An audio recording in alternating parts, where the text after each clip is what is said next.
Wax program with Fibber McGee and Molly.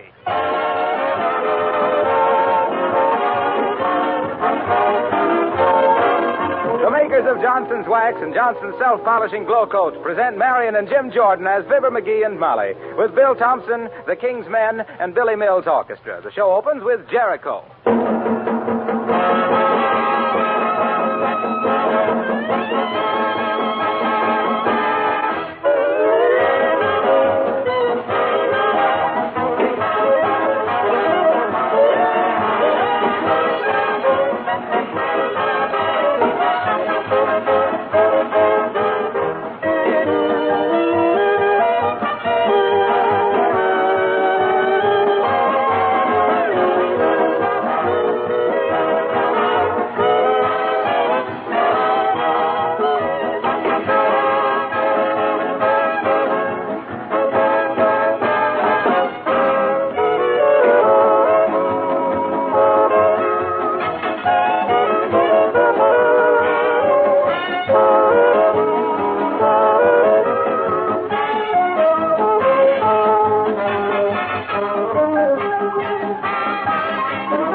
Here's a reminder. This is Make a Pal of Your Wife Week. Send the little woman some flowers. Send her a box of candy. Take her out to lunch. Now, wait a minute. Let's see. Flowers would come to about $5. Candy about $2. Yes, you better make it lunch. Anyway, that's the way the Squire of 79 Wistful Vista has figured it out as we meet Fibber McGee and Molly.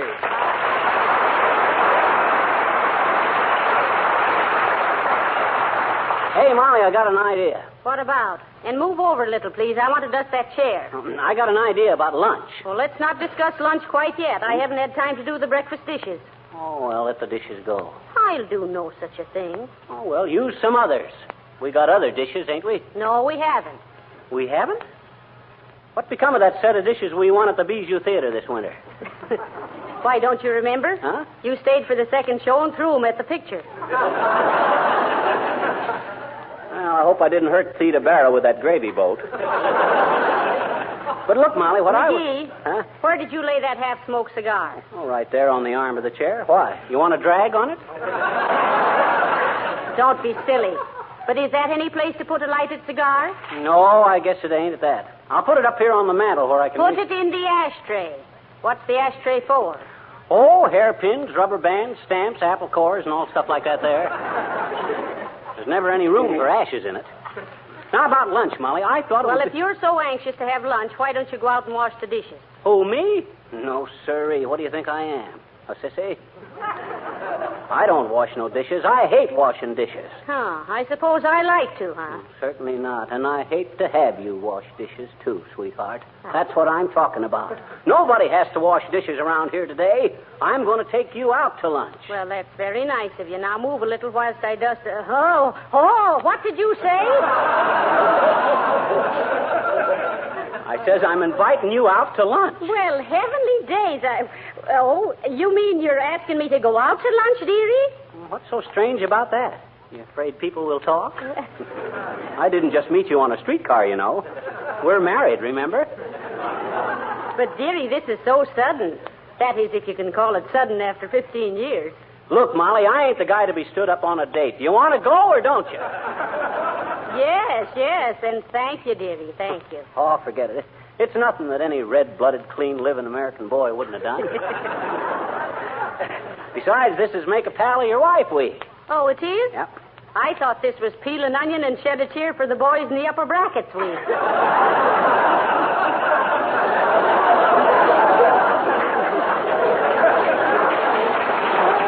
Well, come on, hurry up and get your hat. All right. But it'll take me a while to put my face on. I'll be down in just a minute, dearie. Ah, women. When a man gets a date with a gal, he pats himself on the back. When a gal gets a date with a man, she pats herself on the face. Come in.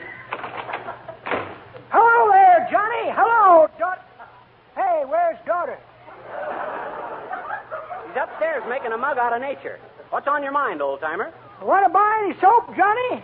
I only got to sell 982 more bars, and I win a .22 rifle.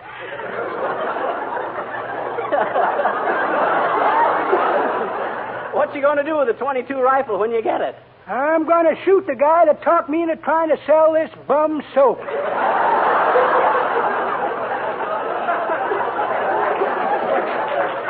I don't believe we want any today, old-timer. Hey! I'm afraid you come to the wrong house. As Robinson Crusoe says to his man Friday when he put down his telescope, no sale.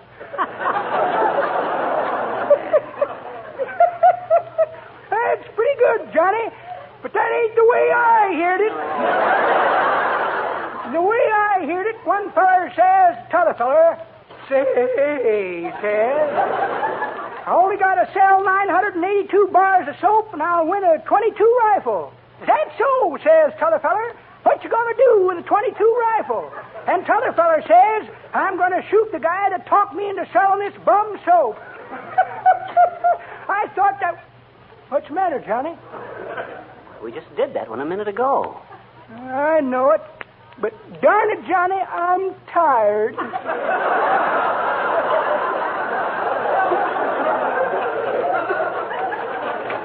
All day long going from door to door selling this bum soap.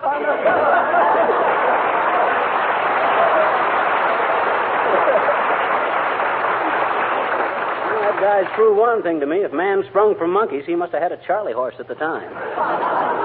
Who is that at the door, dearie? Oh, I could describe him best, Molly, as the guy that always stands behind you when you're playing bridge and says, not that one. Well, come on, let's go. Oh, my, I certainly appreciate this, McGee. Oh, forget it. After all, Make a Pal of Your Wife week only comes once a year. It's Here comes Mrs. Uppington. Heavenly days, look at her, will you? Mm. She struts along like the world was her oyster, and she just cornered the Tabasco market. The hussy. Why don't she... Oh, how do you do, Mrs. Uppington? So nice to see you. Oh, how do you do, Mrs. McGee? And Mr. McGee? Hi, Uppity. A lovely day, isn't it? I always try to take a long walk every day if possible. I get home simply brimming with a new energy and a new youth. Oh, really? Who is he, Mrs. Uppington? Who is who? The new youth. She means Billy Mills, Molly. Oh. Though his youth ain't awful new either. But Billy is such a charming boy and a splendid musician. He came over last night and played the piano for me. Yeah? Oh, all the lovely old songs of my girlhood. Ah, wasn't that nice? And those Civil War songs were so inspiring. Yes, indeed. What? Civil War? Now, please, Mr. McGee, Incidentally, Mrs. Uppington, speaking of romance, my husband has just dated me up for lunch. Won't you join us? Oh, no, thank you, my dear. In fact, Dr. Mills and I are lunching together today, and I'm afraid we'd hardly patronize the same... we usually go to a very quiet, exclusive restaurant. I'm particularly devoted to a good French cuisine, you know. Oh, is that so? I never ate one myself. Why don't you get the recipe, Molly? Oh, Mr. McGee. Oh, you're so amusing, really. Get the recipe and do my how droll. Hey, what's so funny about that? Well, I've been an expert on food ever since my childhood. Even my teething ring was made from an old Goodyear recipe. Just to keep my eye on the cook, I had all my meals in the kitchen. Kitchenette McGee, I was known as in them days. Kitchenette McGee, the cute and cuddly connoisseur of classy cooking, carefully counting the calories and carbohydrates contained in concoctions of cow, cooked in combination with carrots, cabbage, cauliflower, and corn. Considerable corn. Constant customer of cosmopolitan cafes and corner cafeterias, and my compliments were considered to cap the climax of a capable cook's career when I commended kindly on a clever consomme or a keen cutlet, and crowned the king of the cake and crumblers from coast to coast as I'd cut and carve and crack and crunch, but excuse us, Uppy, we're late for lunch.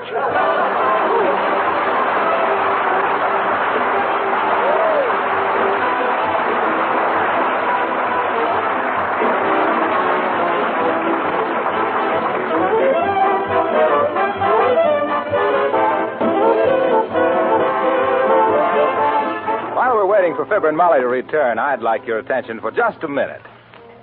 How often during the week do you say, if only I had more time for reading or seeing my friends or for just plain resting?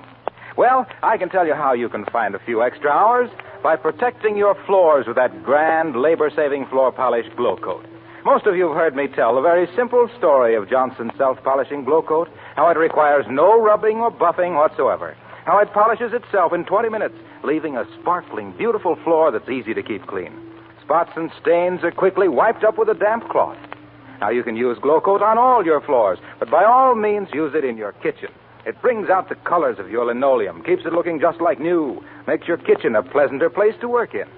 And many users tell us that it actually makes their linoleum last 6 times longer than a floor surface that is unprotected. So why not ask your dealer for a can of Johnson's self-polishing Glow Coat tomorrow? It's spelled GLO-COAT.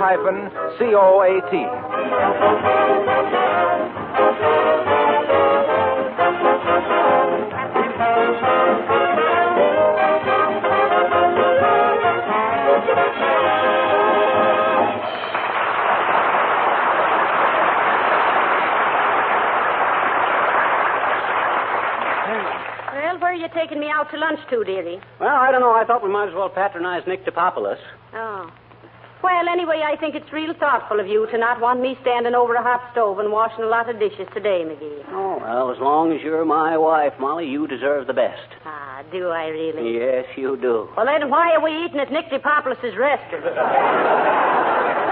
Why don't we go to a decent joint? Why, Molly, Nick is a friend of ours. I know, but ptomaine poisoning is an awful strain even on a beautiful friendship. Well, shucks, I just thought that... Hi, mister. Oh, hello there, little girl. Where are you going? Over to Willie Toops' house to play. Oh, you are, eh? Mm-hmm. What you going to play, ring around the rosy and drop the handkerchief and stuff? No, those are baby games, I bet you. They are? So ring around the rosy and drop the handkerchief for baby games. I think so, too. Well, what are you going to play? Well, I just talked to Willie on the telephone, and he said if we can get a couple of other kids, we could play some bridge. Bridge? At your age? Sis, as the donkey says when he first seen himself in the mirror, I can't believe my ears. Your nose is almost incredible, too, mister. Say, you mean... Now, look, sis, what kind of bridge you kids going to play? Auction or contract? London. Oh. By the way, how's your little brother? Which one? The one that swallowed the 8 cents last week. Did they have him x-rayed? Well, my mama says... I said, did they have him x-rayed? I don't know what you mean, I bet you. Oh, yes, you do. Oh, no, I don't. Oh, yes, you do. Oh, no, Well, what is it? Look, sis, you know what an x-ray is as well as I do. Gee, do I? Sure you do. Come on now. What's that mysterious-looking thing that sees right through you and tells you what's the matter with you?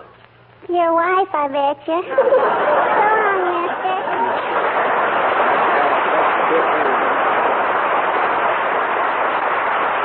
Well, come on, Molly. Let's get going. The Topopoulos' restaurant is just around the corner here. All right, but I warn you, McGee, his food is terrible. Oh, I admit Nick ain't no Oscar of the Waldorf. He certainly isn't. Even these short orders are long shots. But I'm not complaining, dearie. I still think you were sweet to ask me out to lunch. Now, I won't mind doing the dishes when we get home. Oh, I'll do the dishes. Oh, no, I'll do the dishes. It's no job for a man. Oh, let me do them. No. Okay, you promise? Certainly. Oh, look, there's Mr. Wilcox coming out of the restaurant. Yoo-hoo, Mr. Wilcox. Oh, hello, folks. Where are you going? I'm taking Molly into Nick's for lunch, Harlow. You know, this is Make a Pal of Your Wife week. Yes, I know. Are you celebrating it too, Mr. Wilcox? Oh, not particularly. What? Well, why should I? To me, every week is Make a Pal of Your Wife week. That's my job. Uh-oh. Folks, if I ain't mistaken, you're about to hear the first floor show ever put on in front of a restaurant.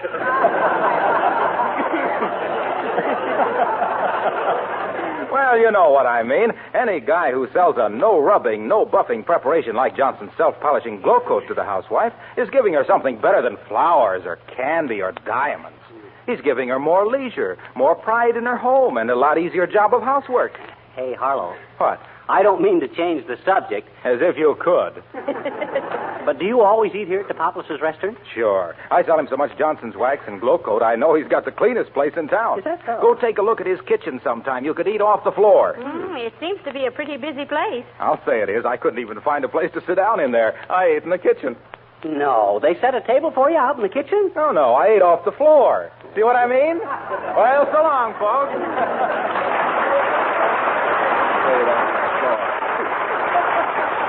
Well, S.C. Johnson and Son sure own a controlling interest in that guy. Well, come on in, Molly. Lead on, me pal of the week. Good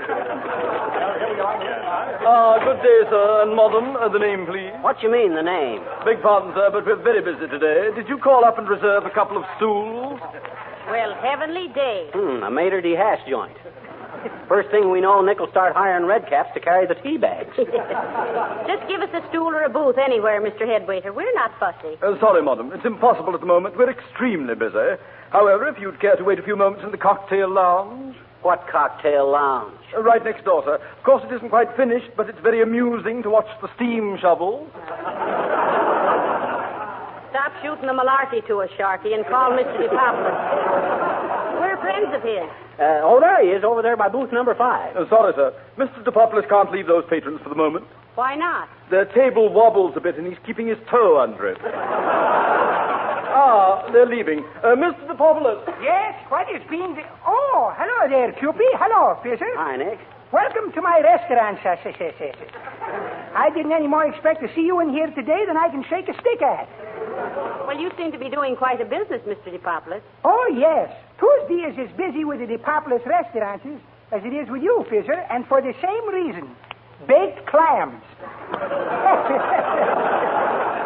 But I'm glad you're patronosing my places instead of that one across the street. What's the matter with the place across the street, Nick? Food no good? Oh, the food is being ugly duckly, Fisher. But the service. Oh. The service is being as slow as Molassy Puss in Jenny Wimber. Oh, is it really? Yes, I can't stand it much longer. Every time I send over there for my lunch, it is taking them half an hour to bring it across the street. If I don't look out, they're liable to lose a good customer.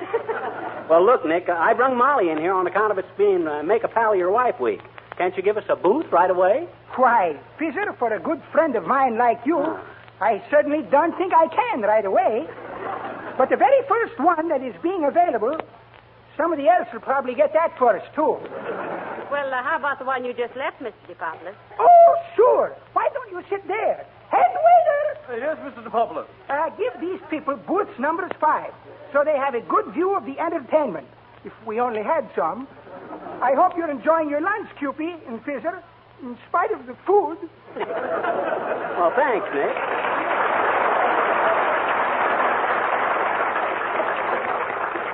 Step right this way, sir. Yes, sir.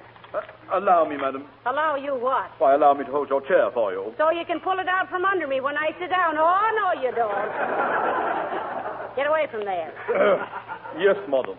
I'll send a waitress right over. Hey, Blondie, shag a setup for number 5. Look at this silverware, McGee. 4 forks and no knife or spoon. Oh, that's class, Molly. Them are your salad fork, entree fork, cocktail fork, and pie fork. Well, they're all alike. What's the difference? Everything in here tastes alike. Oh, here's the waitress. Hi, sis. What's good today? Oh, hello, folks. Haven't seen you for a long time. We have pot roast, lamb stew, weenies, and sauerkraut. That's a good-looking fur coat you have on, Mrs. McGee. Pork shanks, corned beef, and cabbage, only it's all gone. Spanish omelet and veal loaf. What on earth do you suppose Sumner Wells is cooking up over there in Europe? Pot roast. Same here. I didn't know you was working here, Mrs. Wearybottom. How do you like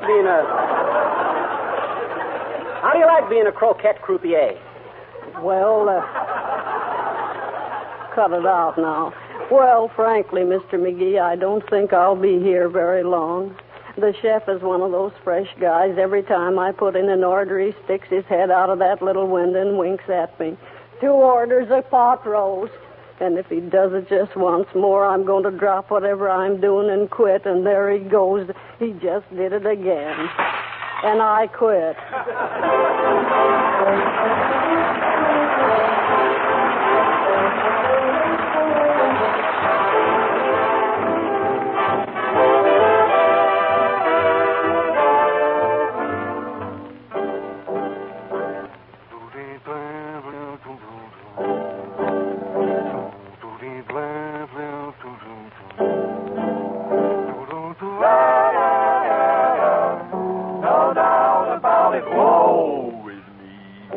Chloe's gone, lost in the jungle. Nellie was a lady, last night she died. Oh, Miss Hannah refuses to see me, but there's always Dinah, sweet old Dinah. I'm going to make her my bride. Whoa, Dinah, is there anyone finer in the state of Carolina? If there is, and you know her, then bring her out shore to me. Dinah, Dinah Lee, with the Dixie eyes blazing. How I love to sit and gaze into the eyes of Dinah Lee. Every night, why do I start shades of fright? Because my dynamite's going to change your mind about me. Now don't you ever go and change your mind about me, Dinah Lee, sweet Dinah. If you wandered off to faraway China, I would hop the steaming ocean, go and line a woo, just to be with Dinah Lee.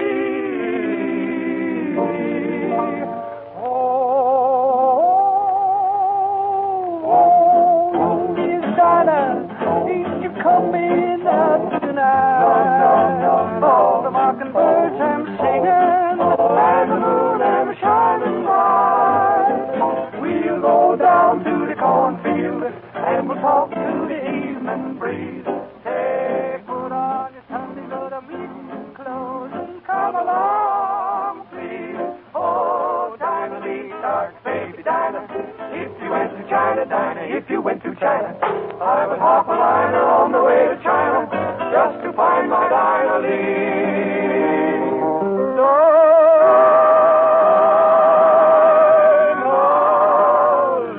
Oh, Dinah, Dinah, Dinah, oh, Miss Lee.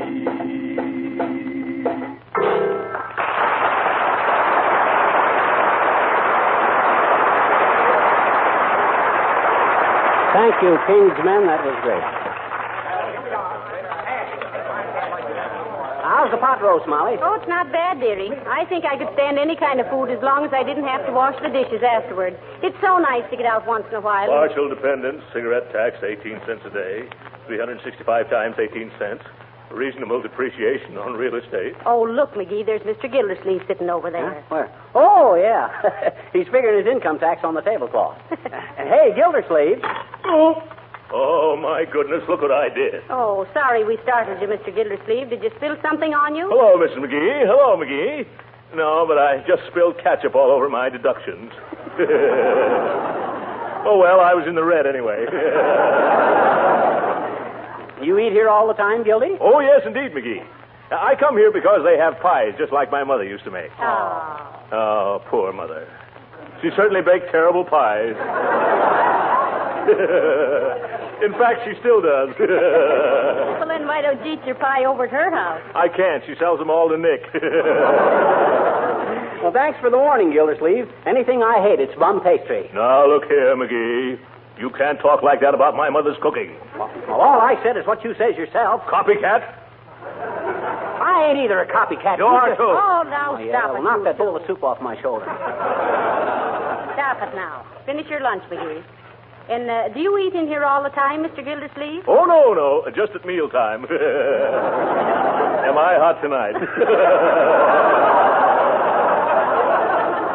Don't be so fresh, Rocky. She was asking if you was a regular patron here. Well, up to now I have been, McGee. But by George, I'm getting pretty tired of their stinginess. Stinginess, Mr. Gildersleeve? Yes.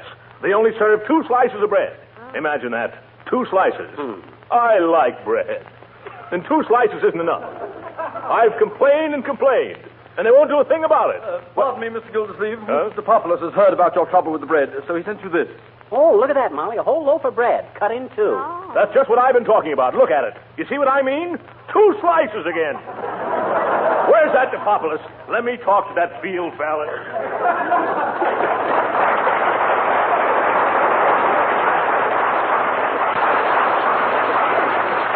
Well, McGee, I still wish we'd have gone to the Giltmore Grill. I imagine that's where Billy Mills took Mrs. Uppington.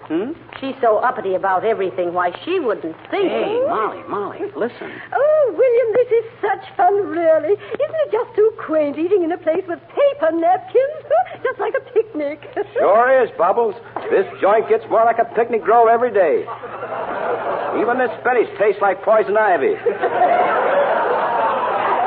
But, Maestro, Maestro, I like this so much better than that little place you took me to last night. You know, the place built like a railroad car. Oh, you mean Donovan's Diner? Say, that guy slaps together the best corned beef hash in town, Snooky. Oh, really? I wasn't criticizing the food, my dear. Only I forgot I was not on a real railroad train, and when I opened the door to go back to the club car, I fell right into a garbage can. Oh, You hear that, McGee? And her telling us about what an exclusive place they were going to have lunch. Oh, well, I guess she found out it's hard to tie a feed bag on over a high hat.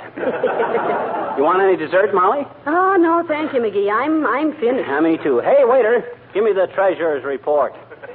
Yes, sir. Here you are, sir. 2 lunches at 65 cents, $1.30. Cover charge, 10 cents each, $1.50. Okay, Bud, Uh-oh. What's the matter, McGee? I left my money home on the dresser. Let me take a couple of bucks, Molly. I haven't a dime with me, dearie. Oh. Now, give me the check, Bud. I'll sign it. Sorry, sir. Against the rules. Huh? You'll have to get it okayed by Mr. DePopoulos. Huh? Oh, okay. Excuse me, Molly. I'll be right back. Hey, Nick. You know what I done? I left the house without any money.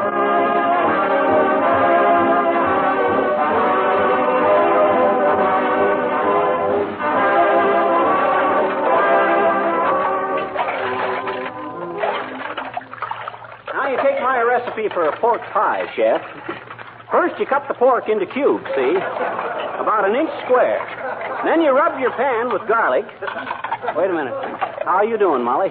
Ah, dear. Mr. DePopoulos says we can go when I finish these 12 stacks of dishes, McGee. Oh, that's swell. Well, take your time, Molly. I'm in no hurry. What was I saying, Chef? Oh, yeah. Then you take about 2 pounds of breadcrumbs, mix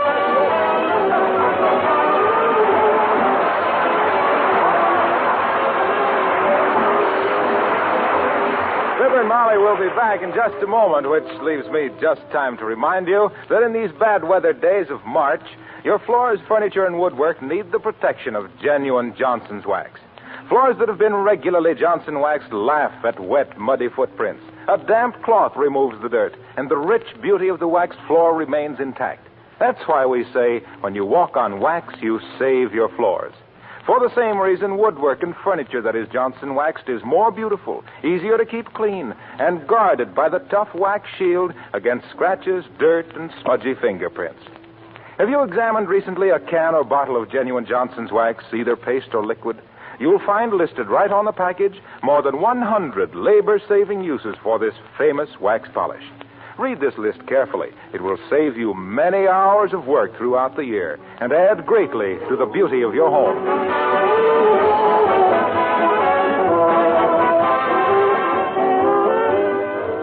Now, look, McGee. Next year, when Make a Pal of Your Wife Week comes around, leave me know so I can buy a pair of rubber gloves.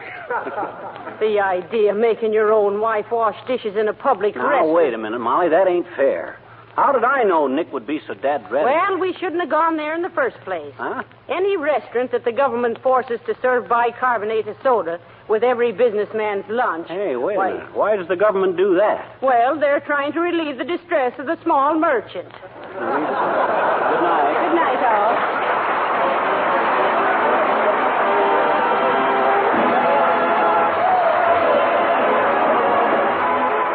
This is Harlow Wilcox, speaking for the makers of Johnson's Wax and Johnson's Self-Polishing Glow Coat, inviting you all to be with us again next Tuesday night. Good night. This is the National Broadcasting Company.